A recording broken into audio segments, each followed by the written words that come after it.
Hello दोस्तों, PCS अभ्यास के ऑनलाइन प्लेटफॉर्म में मैं निशांत आप सभी का स्वागत करता हूं। एक बार पहले आज के हम लोग टॉपिक को देख लेंगे कि भाई आज हम लोग क्या क्या टॉपिक वर्ल्ड ज्योग्राफी का करने वाले हैं। तो वर्ल्ड ज्योग्राफी के जिन टॉपिक्स पर हम लोग चर्चा करने वाले हैं वो पहला टॉपिक आपका है वैली, सेकंड टॉपिक आपका है ग्रासलैंड, तीसरा टॉपिक आपका है डेजर्ट और चौथा टॉपिक आपका है कंट्री एंड इट्स बाउंड्रीज। अब देखो, इन चारों टॉपिक्स में आप अगर नेचर ऑफ द क्वेश्चन देखोगे तो पहले मैं बात करता हूँ वैली की। वैली लास्ट 10 ईयर अगर आप देखोगे तो लास्ट 10 ईयर से में वैली से क्वेश्चन बन के नहीं आए हुए। ठीक है, वैली 10 साल के पहले इंपॉर्टेंट थी, अभी इधर तो खैर पिछले 10 सालों में क्वेश्चन बन के नहीं आए हुए हैं। ग्रासलैंड, डेजर्ट और जो तीसरा और चौथा टॉपिक जो कंट्री एंड इट्स बाउंड्री, यानी जो विश्व के देश है और उनकी जो बाउंड्रीज है उनके ऊपर क्वेश्चंस बन के आते हैं। ठीक है, अब देखो वैली तो लास्ट 10 ईयर में नहीं आई है, लेकिन इसमें क्वेश्चन क्या बन के आई है कि भाई वैली के संदर्भ में अगर कोई इंपॉर्टेंट विशेषता रखती है या इंपॉर्टेंट कोई नाम दिया जाता है। ठीक है, वैली से क्या होता है कि हम लोग कभी कभी क्या करते हैं, कुछ इंपॉर्टेंट नाम देते हैं। जैसे ठीक है, जैसे कि इंपॉर्टेंट वैली हमको पता है कि मृतक घाटी हम लोग कहते हैं, मृतक घाटी या ठीक है डेथ वैली कहां पे स्थित है, यूएसए में। ठीक, अब यूएसए की इस डेथ वैली को एक नाम क्या देते हैं हम लोग, शैतान का गोल्फ कोर्स नाम देते हैं। ठीक है, शैतान का गोल्फ कोर्स यानी डेविल्स गोल्फ कोर्स के नाम से जानते हैं। तो पेपर में क्वेश्चन क्या बन के आता है कि भाई डेविल्स गोल्फ कोर्स किसे कहते हैं, गोल्फ कोर्स किसे कहते हैं। अगला क्या इंपॉर्टेंट है कि भाई कुछ इंपॉर्टेंट वैलीज का नाम पूछ देगा, इंपॉर्टेंट वैली का बोलेगा भैया कि इसका संबंध कहां से है। जैसे एक तो ऊपर मैंने मान लो बता दिया आपको कि भाई मृतक घाटी यानी डेड वैली। ठीक है, डेड वैली का आपको दिमाग रखना, भी बताऊंगा भाई। डेड वैली की टेम्परेचर बहुत हाई होती है। ठीक है, ये इस चीज को हम लोग समझ भी लेंगे। ठीक है, ये एक विशिष्ट छाया क्षेत्र है, इसके बाद हम लोग देखेंगे यानी रेगिस्तानी क्षेत्र हम लोग बोले तो टेम्परेचर भी इसकी बहुत हाई होती है। ठीक, अराउंड 55 डिग्री सेल्सियस प्लस इसकी टेम्परेचर हो जाती है। ठीक, इसकी बात से हम लोग देखेंगे टॉप वैलीज में। आगे हम लोग देखेंगे भाई पंजसीर नदी के सहारे आप देखोगे पंज, ये जो होगा। ठीक है, पंजसीर वैली है, पंजसीर वैली कहां पे स्थित है, अफगानिस्तान। अफगानिस्तान किन किन कंट्रीज से बाउंड्री बनाता है, किन किन देशों से बाउंड्री साझा करता है, क्योंकि हमको पता है कि लैंड लॉक कंट्री है। पेपर में क्वेश्चन बन के आया हुआ भी है, आप चाहो तो कमेंट बॉक्स में कमेंट कर दो। ठीक है, तो इस तरीके से जो इंपॉर्टेंट वैली है जैसे सिलिकॉन वैली। ठीक है, विश्व की बहुत जितनी प्रसिद्ध कंपनियां देखोगी, अमेजॉन वगैरह सब यहीं मौजूद है। ठीक है, अपना निर्माण काम करती हैं। सिलिकॉन वैली बेहद इंपॉर्टेंट। तो ऐसे इंपॉर्टेंट वैलीज का नाम देता है कि भाई कि ये वैली कहां पे स्थित है, ये वैली कहां स्थित है। तो एक तो ये क्वेश्चन बन कहता है। ग्रासलैंड में देखोगे, ग्रासलैंड में क्वेश्चन क्या बन के आएगा कि भैया निम्नलिखित में से कौन सा ट्रॉपिकल ग्रासलैंड है, कौन सा टेम्परेट यानी उपोष्णकटिबंधीय ग्रासलैंड है। तो भैया एक तो इनका नेचर पूछ देगा कि ये कौन सा ट्रॉपिकल यानी उष्णकटिबंधीय ग्रासलैंड है या उपोष्णकटिबंधीय ग्रासलैंड है, उपोष्ण कटिबंधीय ग्रासलैंड है।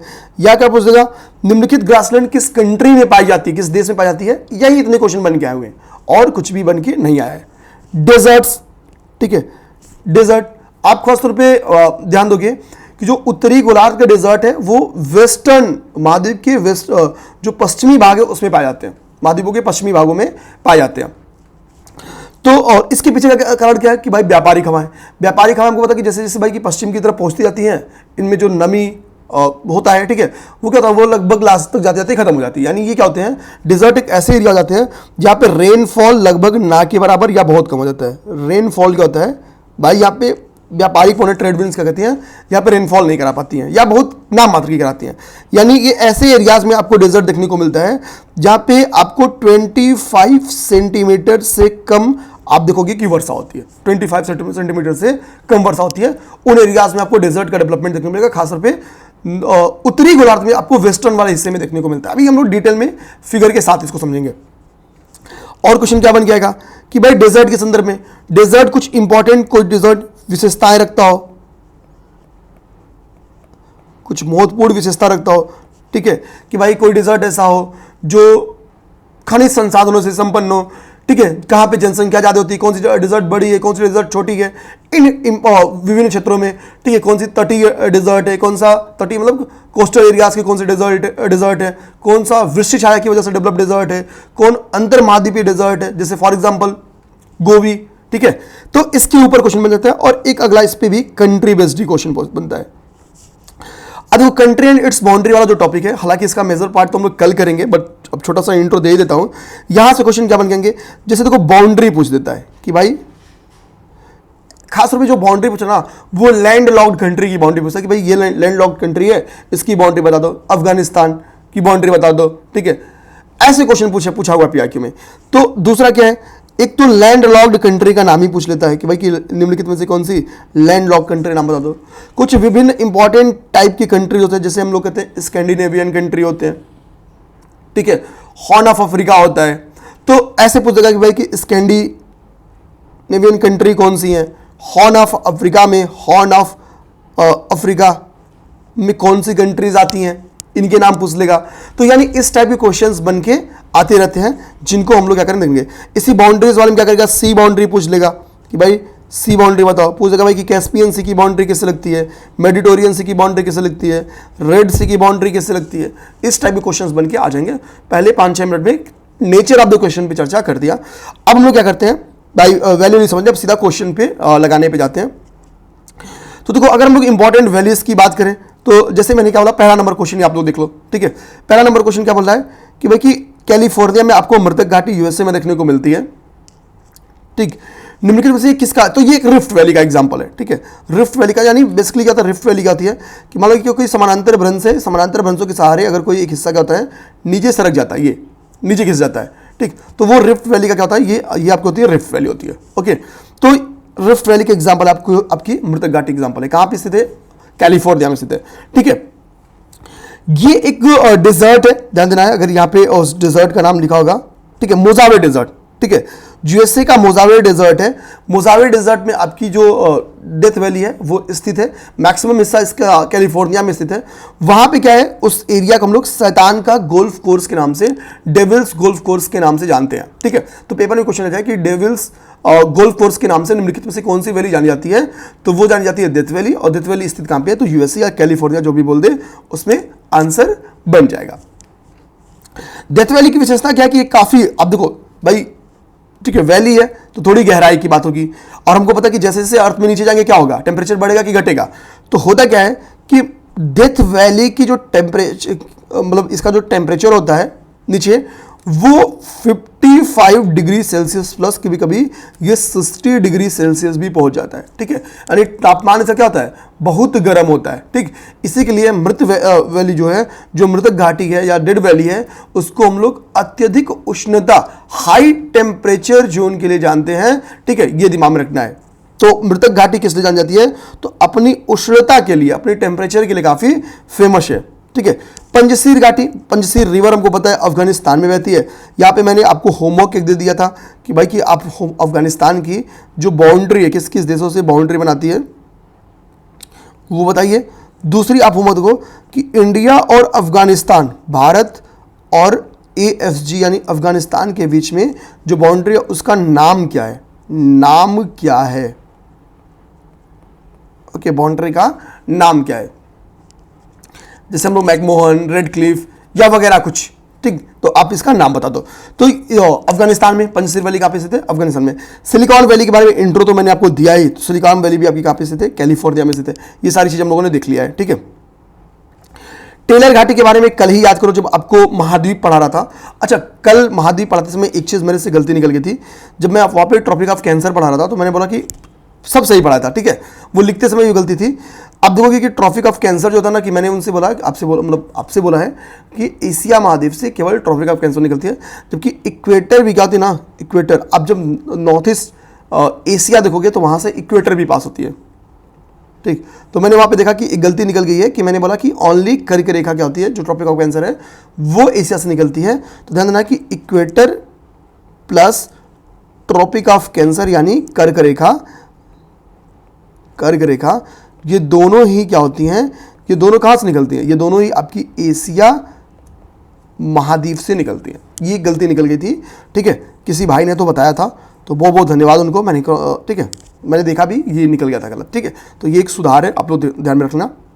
टेलर घाटी के बारे में मैंने आपको उसी दिन इसी के लिए समझा दिया था, वहीं पे समझा दिया था जब अंडरग्रेड का पढ़ा रहा था, ठीक है।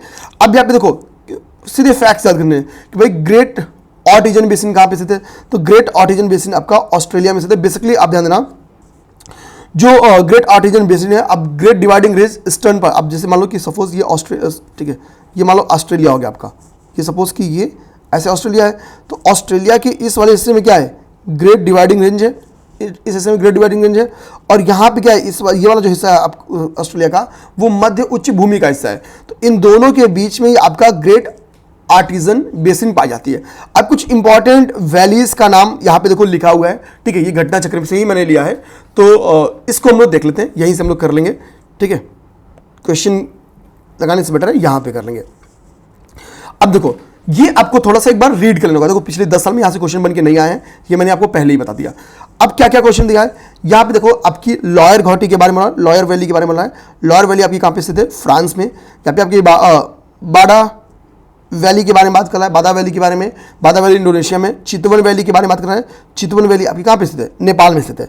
नेपाल में एक और वैली आपकी स्थित है जिसको हम लोग कहते हैं काठमांडू वैली। तो चितवन वैली की बात करें या काठमांडू वैली की बात करें, दोनों ही कहाँ पे स्थित है, दोनों आपकी नेपाल में स्थित है। यूएसए की 3 प्रमुख वैलीज का नाम यहाँ पे लिखा है, यहाँ पे देखो रैबिट वैली के बारे में लिखा है, यूएसए की रैबिट वैली के बारे में। यहाँ पे यूएसए की प्लीजेंट वैली के बारे में लिखा है, यहाँ पे प्लीजेंट वैली के बारे में, और यहाँ पे आपकी ग्रैंड वैली के बारे में लिखा है, ठीक है। ये तीनों वैली कहाँ पे स्थित है, यूएसए में स्थित है। तो ग्रैंड वैली की बात करें, प्लीजेंट वैली की बात करें, या आपकी रैबिट वैली की बात करें, ये तीनों आपकी यूएसए में स्थित है। अब हम लोग देखेंगे एक इंपॉर्टेंट पो वैली है जो कि कहाँ पे स्थित है, इटली में। इटली की क्या है, पो वैली है जो कि इटली में स्थित है। ऑस्ट्रेलियंस वैलीज यहाँ पे देखो ना, तो ब्लैकवुड, इसको किसी अदर कलर से कर लेते हैं, इस कलर से कर लेते हैं। ब्लैकवुड कहाँ पे स्थित है, तो ब्लैकवुड वैली आपकी ऑस्ट्रेलिया में स्थित है। ऑस्ट्रेलिया की अगली वैली देखोगे तो यहाँ पे किंग वैली आपको दिखेगी, ठीक है, किंग वैली ऑस्ट्रेलिया में दिखेगी। और ऑस्ट्रेलिया में यहाँ पे वोलगॉन वैली भी आपकी कहाँ पे स्थित है, ऑस्ट्रेलिया में स्थित है। वोलगॉन वैली भी आपकी ऑस्ट्रेलिया में स्थित है, ठीक है। तो 3 ऑस्ट्रेलिया की, किंग वैली, वोलगॉन वैली और ब्लैकवुड वैली, ये आपकी ऑस्ट्रेलिया में है। और यूएसए की वैलीज कौन सी है, प्लीजेंट, देखना प्लीजेंट वैली की बात करो, रैबिट वैली की बात करो, और आपकी ग्रैंड वैली की बात करो, ये तीनों यूएसए में स्थित है। आगे हम लोग बात करते हैं, कोई एक दूसरा कलर सेलेक्ट कर, ये कलर सेलेक्ट करता है, ठीक है। हम्बर, देखना नेक्स्ट आपका जो हम्बर वैली है, हम्बर वैली कनाडा में स्थित है, ठीक है। कनाडा के बारे में एक चीज इंपॉर्टेंट है, याद रखना कि अगर हम लोग कोस्टल एरिया की बात करें तो सबसे लंबी, लॉन्गेस्ट कोस्टल बाउंड्री बनाती है, कोस्टल बाउंड्री बनाती है ये कंट्री, ठीक है। तो सर्वाधिक तटीय रेखा किसके पास स्थित है, तो वो कनाडा हो गया। वो आपको क्या हो गया, कनाडा हो गया। अब बताओ कनाडा को अगर हम लोग क्षेत्रफल के हिसाब से बताएं तो क्षेत्रफल के हिसाब से कनाडा किस रैंक पे स्थित है, एरिया के हिसाब से कनाडा वर्ल्ड की किस रैंक की कंट्री है, पहले नंबर की, दूसरे नंबर की, तीसरे नंबर की, डी ऑप्शन, इनमें से कोई नहीं, नन ऑफ दिस, ओके। अच्छा ये हो गया हमारा, पो वैली हो गया, ये हमारा हो गया। अब इसके बाद हमारा क्या है, सेक्रेड वैली है। सेक्रेड वैली कहाँ पे है, पेरू में स्थित है, ठीक है। चुंबी घाटी, चुंबी घाटी, तो चुंबी घाटी देखोगे बहुत जगहों पे, जैसे ये देखो on the border of India, Chumbi घाटी इंडिया, भूटान और तिब्बत के बीच में क्या करती है, बाउंड्री बनाती है। तो भारत, भूटान और तिब्बत के बीच में चुंबी घाटी क्या बनाती है, बाउंड्री बनाती है। स्वात घाटी, ठीक है, स्वात घाटी कहाँ पे स्थित है, ठीक है, तो पाकिस्तान, देखो स्वान याद करना, ठीक है, और पाकिस्तान का मैप याद करना, तो उससे भी आप मैच करा लोगे, स्वात वैली पाकिस्तान, ठीक है। नेक्स्ट हम लोग देखते हैं, आपकी यहाँ पे इब्रो वैली है, एब्रो वैली या इब्रो वैली, एब्रो वैली आपकी स्पेन में स्थित है। तो ये इंपॉर्टेंट वैलीज हो गई, 1-2 बार इसको रीड कर लेंगे तो दिमाग में बैठ जाएगा। तो इंपॉर्टेंट वैलीज में आप देखोगे कि यार क्वेश्चन बन के यही आया हुआ है कि किस देश से इसका संबंध है, कहाँ से, ठीक है। तो ईजिली आपको हो जाएगा। ये मैं पीडीएफ शेयर भी कर दूंगा, अब तक जितना भी करा दिया अब तक के वर्ल्ड ज्योग्राफी में, वो पीडीएफ मैं शेयर कर दूंगा, ठीक है। थोड़ा मैपिंग के लिए मैं क्या करता हूँ कि फोटोज के लिए इधर लेता हूँ, बाकी उधर हो जाता है, ओके। ये आपका हो गया। अब हमारा नेक्स्ट जो हमारा टॉपिक होने जा रहा है वो है हमारा डेजर्ट। हमारा वैली खत्म हो गया, वैली के पास हमारा सेकंड टॉपिक आ जाता है डेजर्ट। तो डेजर्ट देखते हैं हम लोग।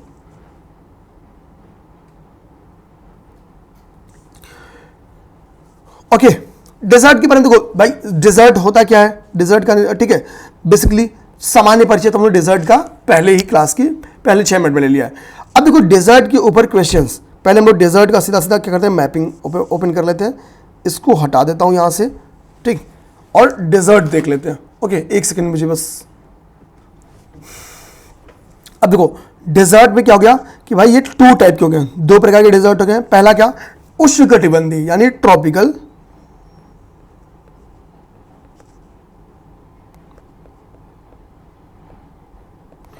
और सेकेंड क्या हो गया, उपोष्णकटिबंधीय हो गया, टेम्परेट। दो गए। अब देखो एक क्वेश्चन तो यहीं से बन गया था, निम्नलिखित में से कौन सा डेजर्ट ऐसा है, ठीक है, कि भैया जो आपके ट्रॉपिकल डेजर्ट है और दूसरा कौन सा टेम्परेट डेजर्ट है। तो इसके एग्जांपल्स पे क्वेश्चन आ जाता है, ध्यान देना। तो ट्रॉपिकल जाहिर सी बात है भाई, इक्वेटर टू, ठीक है, 33.5 हाफ, ठीक है, नॉर्दर्न एंड साउदर्न, वो आपका क्या हो जाएगा, वो आपका ट्रॉपिकल हो जाएगा। तो यानी हम लोग कह सकते हैं 0 डिग्री अक्षांश से लेके 23rd हाफ डिग्री, सही है, 23rd half degree north and south, north and south. Okay, यहां पे आपको देखने को मिलेगा, यहां पे आपको देखने को मिलता है कर्क और मकर रेखा बेसिकली। हालांकि देखेंगे जो ट्रॉपिकल डेजर्ट है, ट्रॉपिकल डेजर्ट, इनका विकास आपको 15 डिग्री टू 13 डिग्री में देखने को मिलता है, नॉर्दर्न, और 15 degree to 13 degree southern. Okay, ये एक इंपॉर्टेंट बात है जो आपको दिमाग में रखनी है। तो ट्रॉपिकल डेजर्ट अगर आपको बोले तो आप इस वाले के हिसाब से नहीं टिक मारोगे, अब बनना इस वाले के हिसाब से, ट्रॉपिकल डेजर्ट आपका 15 to 13 degree northern and southern, ठीक है। अब इसके नीचे आपका क्या हो जाएगा, उपोष्णकटिबंधीय, या इसके ऊपर उपोष्णकटिबंधीय डेजर्ट हो जाएगा। अब हम लोग आते हैं तो 15 टू 13 डिग्री डेजर्ट की बात बोले तो हमको पता है कि गिनी से यहां से आपकी क्या निकलती है, इक्वेटर निकलती है यहां से, ठीक। जाहिर सी बात है कि ये लगभग आपका यहां से आपकी कर्क रेखा निकलती है, ओके, और यहां से आपका फिर इतने पे ही ले लो तो भैया आपकी मकर रेखा निकलती है, ओके। लेकिन क्या है, अब बात आती है कि भाई 23rd देखिए 7, देखो आपकी जो ट्रॉपिकल डेजर्ट पाई जाती है वो 15 डिग्री टू 13 डिग्री, 13 डिग्री तक, तो थोड़ा सा ऊपर, यानी ये जो आपका देखोगे जो सोनो, ठीक है, सोनोरन डेजर्ट है वो अब क्या हो गया, उष्णकटिबंधीय यानी ट्रॉपिकल डेजर्ट हो जाएगा। और कुल मिला के आप समझ जाओगे कि भाई ये एरिया जो है कौन सा ट्रॉपिकल डेजर्ट का एरिया है और कौन सा टेम्परेट डेजर्ट का एरिया है, वो इजीली हो जाएगा समझने में, आप 15 टू 30 डिग्री का हिसाब देख लोगे तो। अब एक तो क्वेश्चन क्या है, पहला यहीं से बन जाएगा, तो ट्रॉपिकल डेजर्ट पहले देख लेते हैं। तो देखो भैया उसमें आपको क्या यहाँ पे अटाकामा, अटाकामा क्या है आपका उष्णकटिबंधीय डेजर्ट का एग्जाम्पल है, ठीक है। अफ्रीका का सहारा डेजर्ट, ठीक है। अरबियन प्रायद्वीप का अरबियन डेजर्ट दो गया, ठीक है। भारत का थार डेजर्ट हो, ठीक है। यहाँ पे दस्ते लूट डेजर्ट हो, ये भी आपका हो गया। कालाहारी हो, नामीब हो, ठीक है, गिब्सन हो, ग्रेट सैंडी डेजर्ट हो, ये सब क्या हुआ उष्णकटिबंधीय डेजर्ट के एग्जाम्पल्स हो गए। ये सब क्या है उष्णकटिबंधीय डेजर्ट के एग्जाम्पल हो गए। और जितना ये नॉन हाईलाइटेड कलर में लिखा है, ये देखो ग्रेट बेसिन, ठीक है, ग्रेट साल्ट डेजर्ट, काराकुम, ठीक है, गोबी हो गया ये आपका, ठीक है, काराकुम, गोबी, काजीगुलुम, टकला मकान, लद्दाख, ठीक, यहाँ पे आ जाओ पैटागोनिया, ये सारे क्या हैं, ये सारे उपोष्णकटिबंधीय डेजर्ट आपके हो गए बेसिकली, यानी आपके टेम्परेट डेजर्ट के एग्जांपल हो गए। तो कौन सा ट्रॉपिकल डेजर्ट का एग्जांपल है और कौन सा टेम्परेट डेजर्ट का एग्जांपल है, ये बहुत आसान था समझना, ये हम लोग यहीं से समझ गए। कुछ इंपॉर्टेंट विशेषताएं देखो जो बन के आया हुआ है उसको हम लोग देख लेते हैं, ठीक है। यहां पे आते हैं, ये एक इंपॉर्टेंट डेजर्ट आपको यहां पे काराकुम डेजर्ट देखने को मिल होगा, ठीक है। काराकुम डेजर्ट, काराकुम डेजर्ट क्यों इंपॉर्टेंट है ये बता देते हैं आपको। काराकुम डेजर्ट, देखो काराकुम डेजर्ट के बारे में ये क्वेश्चन बन कहता है, इसके लोकेशन के ऊपर क्वेश्चन पूछता है और बहुत इंपॉर्टेंट, ये एक बार पूछा था और विवादित बन गया था। देखो वैसे तो ये आपकी स्थित है तुर्कमेनिस्तान में, कहां पे, तुर्कमेनिस्तान में।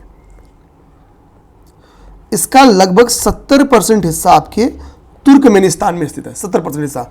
लेकिन इसका कुछ हिस्सा आप देखोगे कजाकिस्तान में भी पड़ता है, कजाकिस्तान में भी पड़ता है, खास भी कजाकिस्तान के अरल वाले क्षेत्र में पड़ता है, इसके लिए उस डेजर्ट को हम लोग अरल कराकुम के नाम से भी जानते हैं। तो जब पेपर में क्वेश्चन दिया था तो उस समय ऑप्शन में तुर्कमेनिस्तान भी था और कजाकिस्तान भी था, इसके लिए विवादित बन गया था और आयोग को हटाना पड़ गया था। आप दिमाग में रखना दोनों रहेगा तो भाई दोनों सही है, नहीं तो तुर्कमेनिस्तान इसका, चूंकि मैक्स जो हिस्सा है वो तुर्कमेनिस्तान में है तो आंसर टिकवाना पड़ेगा, हो सकता है। और देखो यूपी पीसीएस कहती भी है जो नियरेस्ट आंसर होगा वही मानेंगे, ठीक है, तो ये आप दिमाग में रखना। कराकुम का मतलब क्या होता है, तो कराकुम का मतलब देखो ब्लैक सैंड होता है ना, इसका नाम मतलब क्या होता है, ब्लैक सैंड मतलब होता है, ओके, ब्लैक सैंड इसका मतलब होता है। अच्छा, यहां पे आपका आटाकामा डेजर्ट है, आटाकामा डेजर्ट आप ध्यान देना, पेरू और चिली, पेरू और चिली के तट पर स्थित ये एक डेजर्ट है, पेरू और चिली के तट पर स्थित डेजर्ट है, ठीक है। इस डेजर्ट की विशेषता ये है, ध्यान देना, इस डेजर्ट की विशेषता ये है कि यहां पे नाइट्रेट का भंडार पाया जाता है, नाइट्रेट भंडार पाई जाती है, ओके, यहां पे नाइट्रेट का भंडार आपको देखने को मिलेगा। अब देखो ये पैटागोनिया का पठार भी आपको अर्जेंटीना में देखने को मिलता है, तो पैटागोनिया ये कहां पे है, अर्जेंटीना, ठीक है, अर्जेंटीना में आपकी पैटागोनिया का पठार भी है। और जो ये पैटागोनिया है ना, ये भाई वेरी रिच इन मिनरल, मतलब मिनरल्स में बहुत ही की प्राप्ति में बहुत रिच है, तो वेरी रिच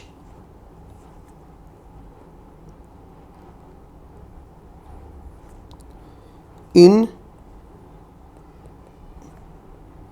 मिनरल सोर्सेस, यहां पे बहुत ज्यादा पाई जाती हैं। यही रीजन है कि आप ध्यान देना, इसको हम लोग क्या कहते हैं, पैटागोनिया प्लेटू को हम लोग स्टोर हाउस ऑफ, ठीक है, स्टोर हाउस कहते हैं, संग्रह घर हो जाएगा, ठीक है, स्टोर हाउस ऑफ मिनरल कहते हैं इसको, मिनरल कहते हैं पैटागोनिया प्लेटू को, गोनियन,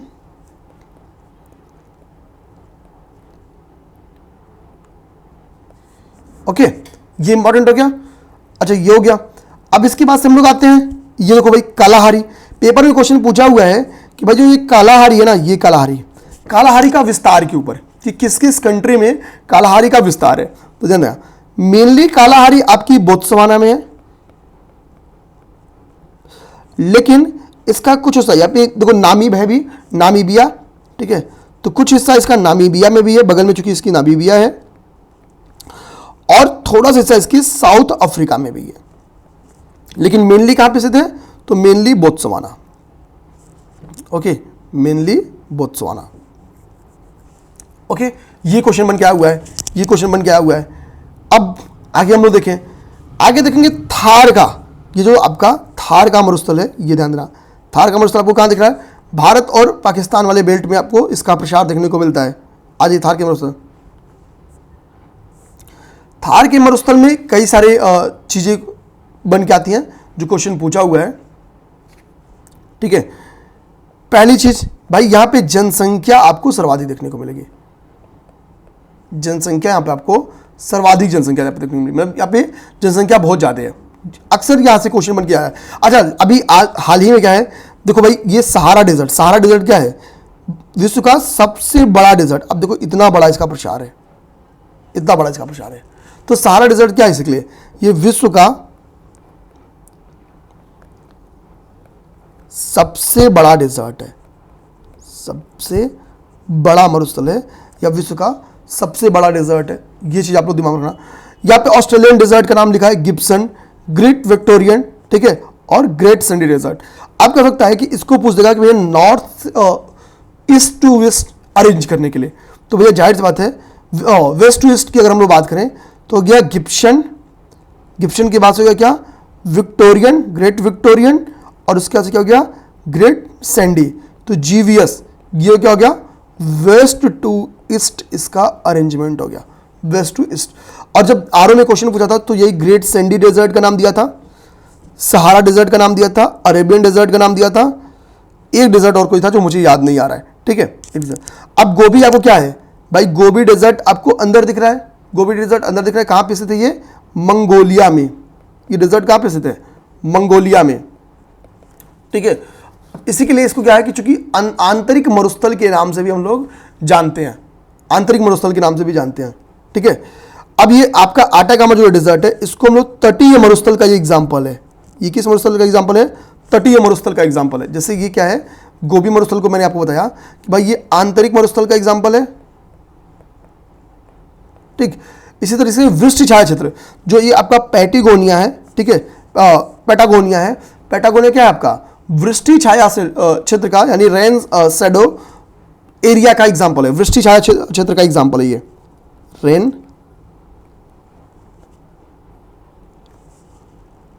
DOW हो जाएगा ना, शैडो एरिया का एग्जाम्पल है, या वृष्टि छाया क्षेत्र का ये उदाहरण है, वृष्टि छाया प्रदेश या क्षेत्र का ये उदाहरण है, ठीक। यही सारे क्वेश्चंस आपके एग्जाम में बन के आए हुए हैं, और बहुत ज़्यादा एग्जाम में क्वेश्चन इससे बन के नहीं आया हुआ है, ठीक है। आपको मैं क्वेश्चन में भी दिखा दूंगा, यहीं से बन के आया हुआ है।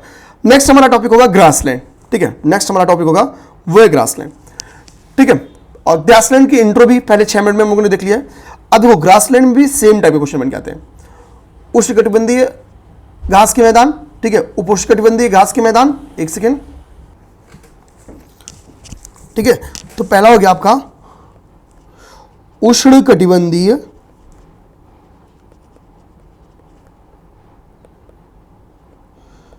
ग्रासलैंड।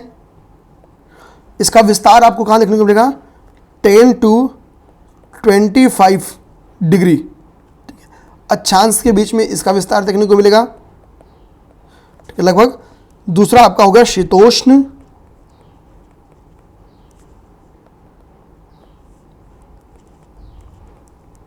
शीतोष्ण, इसका विस्तार आपका, ठीक है, अराउंड 30 से 30 डिग्री से 45 डिग्री अक्षांश के बीच में देखने को मिलेगा। कहीं कहीं ये विस्तार थोड़ा सा 2-4 डिग्री दाएं बाएं भी हो जाता है, ठीक है, उसकी बात नहीं है। अब इस हिसाब से आप लोग अगर ध्यान से देखो तो हम लोग बहुत आराम से बता सकते हैं कि भाई कि कौन सा उष्णकटिबंधीय है और कौन सा शीतोष्णकटिबंधीय है। तो भैया फिर से वही बोलूंगा, ये आपका हो गया इक्वेटर, लगभग ये हो गया आपका कर्क रेखा, एक सेकंड,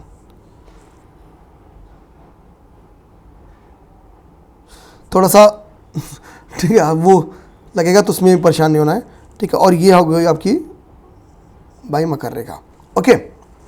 अब इससे क्या है, आपको इजीली कौन सा उष्णकटिबंधीय कौन सा शीतोष्णकटिबंधीय है पहचानना बड़ा आसान रहेगा, वो दिक्कत आपको नहीं आएगी, ओके। अब पेपर में अगर क्वेश्चंस की हम लोग बात करते हैं, ठीक, पेपर में क्वेश्चन की बात करेंगे तो पहले एक बार देखो क्वेश्चन कैसे बन गया है, फिर इसको इस टॉपिक को समझते हैं। देखिए डेजर्ट वाला जो मैंने पढ़ा, संसार का सबसे बड़ा मरुस्थल कौन सा है, ठीक है, अरेंज करने के लिए सबसे बड़ा और छोटा, ठीक है, सारा मरुस्थल, ग्रेट संडी, अरेबियन। अच्छा ये आरओ नहीं, यूपी बेसिस में आया था, ठीक है, ओके, ये क्वेश्चन आया हुआ था, ठीक। अब देखो सारा जो क्वेश्चन है, तकला मकान कहाँ पे अवस्थित है, संसार का सर्वाधिक जनसंख्या वाला मरुस्थल कौन सा स्थित है, ठीक है, मरुस्थल और देश को मैच कराओ, दस्ते लूट कहाँ पे है, तो ईरान में स्थित है। अब देखो ये सारा जो क्वेश्चन बताया हूँ, जो पैटर्न, उसी पैटर्न के ऊपर क्वेश्चन बन के आया हुआ है। अब लोग घास के मैदान वाले और टॉपिक में देखें क्या दिखा है, प्रेयरीज, पुस्टाज, स्टेपिस बेल्ट कहाँ पे स्थित है, सुमेलित करें, ठीक। क्वेश्चन पहले देख जाओ, घास के मैदान महाद्वीप या देश से मैच कराना है। सवाना का सर्वाधिक विस्तार कहाँ पे, किस महाद्वीप में स्थित है, सर्वाधिक विस्तार।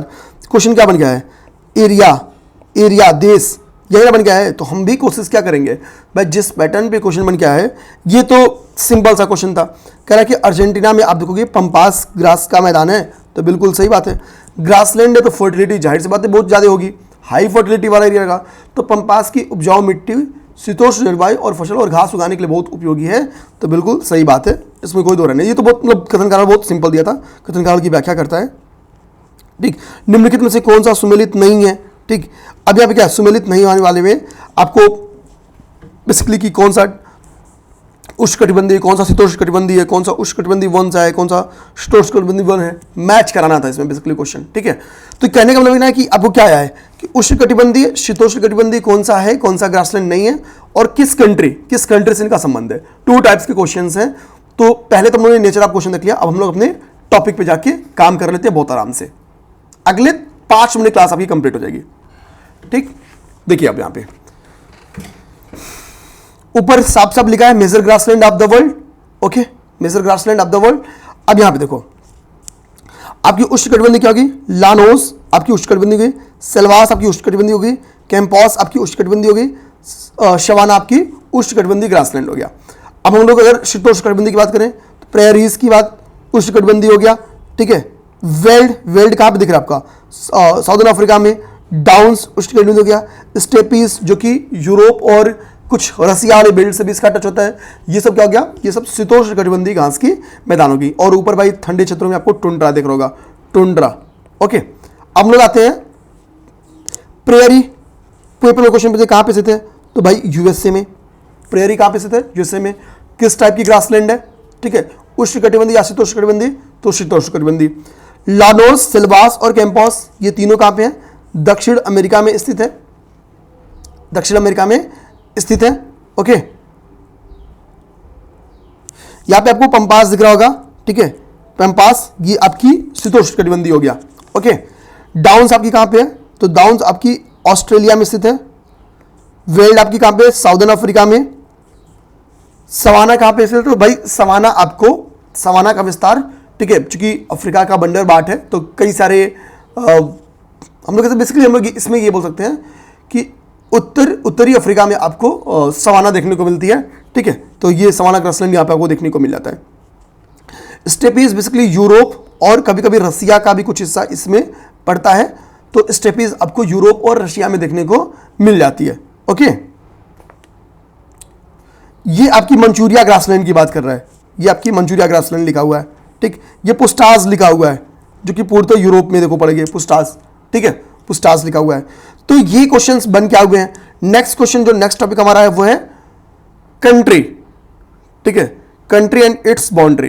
अब देखो कंट्री एंड इट्स बाउंड्री में क्वेश्चन क्या बन गया है कि भाई एरिया कि सर्वाधिक एरिया किसकी है, तुमको बताया सर्वाधिक एरिया किसकी है, रशिया की।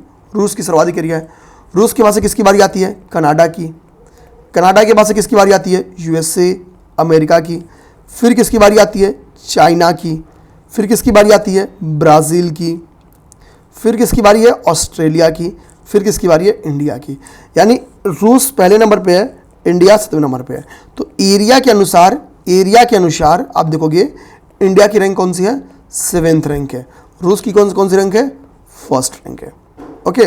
तो भारत से क्षेत्रफल में ज़्यादा वाले देश कौन से हैं, तो रूस, Canada, USA, China, Brazil, Australia, ठीक है, किस अनुसार, क्षेत्रफल के अनुसार। लेकिन जब आप पॉपुलेशन की बात करोगे तो इंडिया आप किस पे आ गया है, इंडिया का रैंक अब हो गया है 1, चाइना का रैंक कितना हो गया है, 2nd हो गया है। ऑस्ट्रेलिया बताओ, सॉरी यूएसए, अगर मैं सही हूं तो यूएसए 3rd रैंक पे स्थित है, यूएसए 3rd रैंक पे स्थित है, ओके। अभी इतना दिमाग में रखो, इसी पैटर्न में जितना भी आपको होता है ना कि इंडिया की रैंक कितनी, 60, सर्वाधिक किसकी है, रसिया। कोस्टल एरिया सर्वाधिक किसका है, कोस्टल बाउंड्री किसकी है सर्वाधिक, तो वो कनाडा की है, ये पहले ही बता चुका हूं। इतनी चीज पे ही 3, 4, 5 क्वेश्चन बन के आया जो अभी 1-2 मिनट बकवास किया हूं, ठीक है। इसी पे ये टॉपिक चूंकि बड़ा टॉपिक है तो कल इसको हम लोग कंप्लीट कर लेंगे। जय हिंद।